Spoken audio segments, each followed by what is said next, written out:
Bonjour les amis des animaux. Aujourd'hui, je vous fais une vidéo pour répondre à une question que Carmen m'a posée. Carmen a visionné une des vidéos que je fais sur la communication avec les animaux et elle a perdu un chat et elle m'a demandé, il y a très longtemps, elle m'a demandé si on pouvait communiquer avec un animal longtemps après qu'il a disparu, savoir s'il est décédé ou s'il n'est pas décédé. Alors, déjà, ce que je vais vous expliquer là, c'est est-ce qu'on peut communiquer avec les animaux décédés? Eh bien, la réponse est oui. On peut communiquer avec les animaux décédés aussi bien qu'avec les personnes décédées. Mais, de mon expérience, on ne peut le faire que pendant un certain temps. Alors, le temps ne compte pas dans l'univers, donc ce ne sera pas le même temps que nous ici sur la Terre. On peut communiquer avec un animal décédé longtemps après son départ, parce que il va rester dans une sorte de dimension dans laquelle nous pouvons communiquer avec lui. En fait, lorsque nous décédons, notre âme part dans différentes dimensions. Et la première dimension où elle va, c'est une dimension qui est très proche de la nôtre, de la dimension physique, dans le monde de l'invisible. Et pendant tout le temps où l'âme reste à cet endroit-là, en fait, nous pouvons communiquer avec elle. Mais une âme, elle décide de s'incarner sur la Terre pour vivre une expérience et pour son développement, en fait. Donc, lorsque elle a vécu son expérience et elle a vécu sa mission de vie, en quelque sorte, à ce moment-là, l'âme doit quitter cette dimension et aller dans une autre dimension, dans une dimension d'origine. Donc, il y arrive un moment où on ne peut plus communiquer ni avec un être humain décédé, ni avec un animal décédé, parce qu'ils seront partis dans une autre dimension. Alors, vous allez me dire, mais qu'est-ce qui fait qu'ils peuvent rester plus longtemps, plus ou moins longtemps d'ailleurs, dans cette dimension-ci, qui est un petit peu parallèle à la dimension. C'est un petit peu comme si c'était l'envers du miroir, vous voyez. Donc, c'est une dimension qui est très proche de la nôtre. C'est d'ailleurs la raison pour laquelle certains voient des esprits, parce que des esprits décédés qui ne sont pas encore partis, parce qu'ils sont dans cette dimension qui est très proche de la nôtre et qui est un petit peu comme l'envers du miroir. C'est une expérience que j'ai vécue moi avec plusieurs êtres. On m'a demandé de nettoyer un jour une maison parce que la personne qui y vivait avait énormément de problèmes et elle en était même tombée malade et elle sentait une présence chez elle. Et en effet, il y avait une présence. Eh bien, c'était un être qui était décédé, quelqu'un de sa famille, qui était décédé depuis longtemps, mais qui n'était pas parti parce que, en fait, elle ne savait pas où aller. Et donc, son esprit, son âme, je ne sais pas trop comment le dire, errait dans cette maison qui était la sienne. Elle était décédée dans sa maison. Et comme c'était sa maison, elle errait là depuis, eh bien, visiblement, cette personne avait 38 ans quand elle m'a fait cette demande et la personne décédée était décédée quand elle avait 8 ans. Donc ça faisait 30 ans d'années terrestres où cet esprit errait dans cette maison. Donc elle m'avait demandé si je pouvais eh bien, faire quelque chose pour elle et j'ai négocié avec cet esprit pour l'aider à partir ailleurs parce que évidemment elle dérangeait énormément la personne vivante qui vivait là. Bien pour un animal décédé, ça peut être aussi long que ça aussi, peut-être même plus, parce que lorsqu'un animal décède, il continue d'être très attaché à l'humain avec qui il vivait.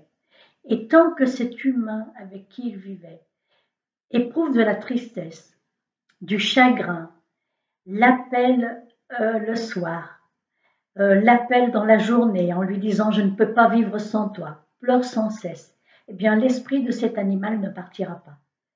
Et donc, tant que cet esprit ne partira pas, qu'il restera dans cette zone, dans cette dimension éthérique, on peut communiquer avec lui.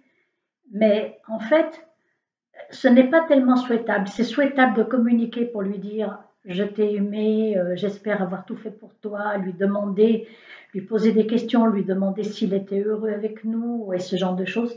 Mais à un moment donné, il faut le laisser partir parce que sa place, ce n'est plus ici. Et moi, j'ai communiqué avec ma petite chienne mascotte. J'ai perdu il y a quelques années, oh, il y a une dizaine d'années, j'ai perdu une petite chienne, ma petite chienne, mon petit bichon maltais. Elle avait un cancer généralisé, elle avait 15 ans, donc elle avait bien vécu. On avait essayé de la maintenir le plus longtemps possible. Et en fait, le jour où je l'ai amenée chez le vétérinaire pour lui donner sa piqûre définitive, j'ai éprouvé un chagrin énorme et un chagrin teinté de culpabilité. Parce que j'avais l'impression que je n'en avais pas suffisamment fait pour elle. J'avais l'impression que je ne m'étais pas rendu compte à quel point elle était malade et que je n'avais pas bien réagi en fait face à sa maladie et je ressentais énormément de culpabilité. Donc, écrasée par le chagrin, j'ai pleuré des jours et des jours. Et une nuit, j'ai voulu communiquer avec elle, alors je l'ai appelée et je lui ai demandé pardon. Je lui ai dit, je te demande pardon parce que je n'ai pas été à la hauteur. Je n'ai pas été à la hauteur de tes besoins, de tes attentes. Les 15 ans que tu as vécu avec moi, j'ai l'impression que je n'ai pas été là, pas suffisamment là, près de toi. Et sa réponse a été vraiment magnifique parce qu'elle m'a répondu, il n'y a rien à pardonner. Il n'y a rien à pardonner, j'étais là pour ça. Et ça m'a fait un grand choc, sa réponse, parce que à ce moment-là, je me suis dit, mince, mais elle m'a vraiment répondu. Et en fait, elle était là. Je croyais quand même un petit peu parler dans le vide. C'était il y a 10 ans, une dizaine d'années. Je n'avais pas encore réalisé à quel point communiquer avec les animaux était ma mission de vie, en fait. Ça faisait partie de quelque chose d'oublié chez moi, qui est revenu après cette conversation avec Mascotte. Et donc, quand Mascotte m'a dit ça, du coup, il y a eu cette grande lumière et où elle est partie. Et donc, Mascotte, elle est dans mon cœur, elle est dans mon cœur, mais son esprit n'est plus là. Elle est partie parce qu'elle a certainement une autre mission à faire. Et vous savez que les chiens et les chats ont des missions auprès des humains. Les chiens sont là pour nous montrer l'amour, pour nous donner de l'amour et que de l'amour. Et les chats sont des vrais thérapeutes et ceux qui ont des chats savent très bien que les chats sont des vrais thérapeutes. Donc, on peut communiquer avec les animaux décédés, oui. On peut communiquer longtemps après leur décès, oui. Tant que l'humain est en souffrance, l'esprit de l'animal ne partira pas ailleurs et l'animal répondra quand on va vouloir communiquer avec lui. Mais à un moment donné, il faut laisser miaou, j'entends mon chat dehors qui veut rentrer, on va aller l'aider à rentrer. À un moment donné, il faut le laisser partir parce que sa mission avec nous est terminée, donc il faut qu'il retourne lui aussi chercher une autre mission, s'incarner ailleurs, aider d'autres humains vraisemblablement. Donc effectivement, on peut communiquer avec les animaux décédés.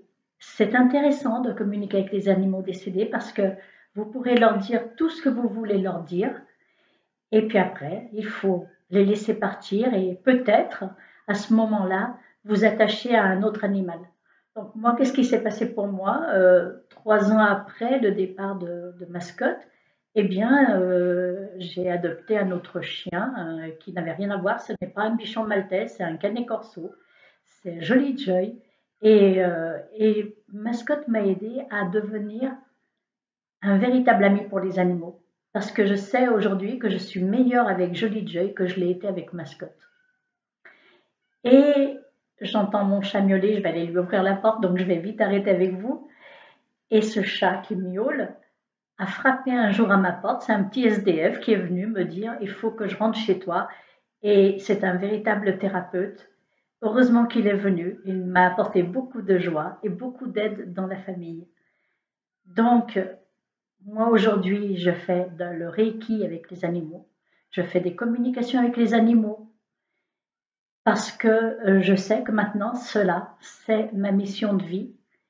Et donc, moi, j'ai donné ma parole aux animaux. Alors je vous dis à bientôt pour une autre vidéo. Si vous avez des questions, n'hésitez pas à me les poser parce que de cette façon-là, je saurai faire une vidéo pour vous répondre. Et je vous dis à bientôt. Au revoir.